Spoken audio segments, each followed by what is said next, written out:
വെറുതെ ഇരുന്ന രാജ്യത്തിനെ അങ്ങോട്ട് കയറി ചൊറിഞ്ഞ് പണി വാങ്ങിയിട്ടുണ്ട് ഇസ്രയേൽ ഇപ്പോൾ.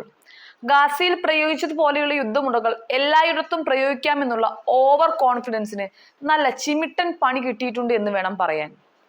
ഇസ്രയേൽ നടത്തിയ ആക്രമണം മണിക്കൂറുകൾ പിന്നിടും മുൻപേ ഇറാൻ തിരിച്ചടിച്ചിട്ടുണ്ട്. 100 ഡ്രോണുകൾ ഉപയോഗിച്ച് ആക്രമണമെന്നാണ് റിപ്പോർട്ടുകൾ സൂചിപ്പിക്കുന്നത്.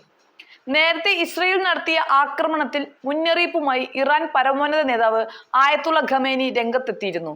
ഇസ്രയേലിന് കനത്ത തിരിച്ചടി നൽകുമെന്ന് ആയത്തുള്ള ഖമേനി പറഞ്ഞിരുന്നു. ഇസ്രയേൽ സ്വയം കൈപ്പേറിയ വിധി നിശ്ചയിച്ചെന്നും തീർച്ചയായും അത് ലഭിക്കുമെന്നും ആക്രമണം ഇസ്രയേലിന്റെ നീച സ്വഭാവം വെളിപ്പെടുത്തുന്നെന്നും ആയത്തുള്ള ഖമേനി പറയുകയുണ്ടായി.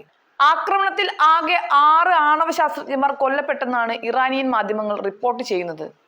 അതേസമയം ഇറാന്റെ തലസ്ഥാനമായ തെഹ്റാനിൽ ഇസ്രയേൽ നടത്തിയ ആക്രമണത്തിൽ ആശങ്ക പ്രകടിപ്പിച്ച് UN secretary general Antonio Guterres രംഗത്തെത്തുകയുണ്ടായി. ഇസ്രയേലും ഇറാനും പരമാവധി സംയമനം പാലിക്കണമെന്നും ആഴത്തിലുള്ള സംഘർഷത്തിലേക്ക് നീങ്ങുന്നത് എന്തു വില കൊടുത്തും ഒഴിവാക്കണമെന്നും അദ്ദേഹം പറയുന്നുണ്ട്. US ഇറാൻ ചർച്ചകൾ നടന്നുകൊണ്ടിരിക്കുന്നതിനിടയിൽ ആണവ സ്ഥാപനങ്ങൾക്ക് നേരെ ഇസ്രയേൽ നടത്തിയ ആക്രമണത്തിൽ ആശങ്കാകുലനാണെന്ന് ഡെപ്യൂട്ടി വക്താവ് ഫർഹാൻ ഹഖ് പുറത്തിറക്കിയ പ്രസ്താവനയിൽ പറയുന്നുണ്ട്. ഇന്ന് പുലർച്ചെയാണ് ഇറാനിലെ വ്യോമ ആണവ കേന്ദ്രങ്ങൾക്ക് നേരെ ഇസ്രയേൽ ആക്രമണം നടത്തിയത്. ഇറാന്റെ തലസ്ഥാനമായ തെഹ്റാനിലാണ് സ്ഫോടനങ്ങൾ നടന്നത്. നിലവിൽ തെഹ്റാൻ അന്താരാഷ്ട്ര വിമാനത്താവളത്തിലേക്കുള്ള എല്ലാ വിമാനങ്ങളും റദ്ദാക്കിയിട്ടുണ്ട്. ആക്രമണം ഇസ്രയേൽ സുരക്ഷാ സേന സ്ഥിരീകരിച്ചിട്ടുണ്ടെന്ന് മാത്രമല്ല, തിരിച്ചടി മുൻകൂട്ടി കണ്ട് ഇസ്രയേൽ നിലവിൽ അടിയന്തരാവസ്ഥ പ്രഖ്യാപിക്കുക കൂടി ചെയ്തിട്ടുണ്ട്.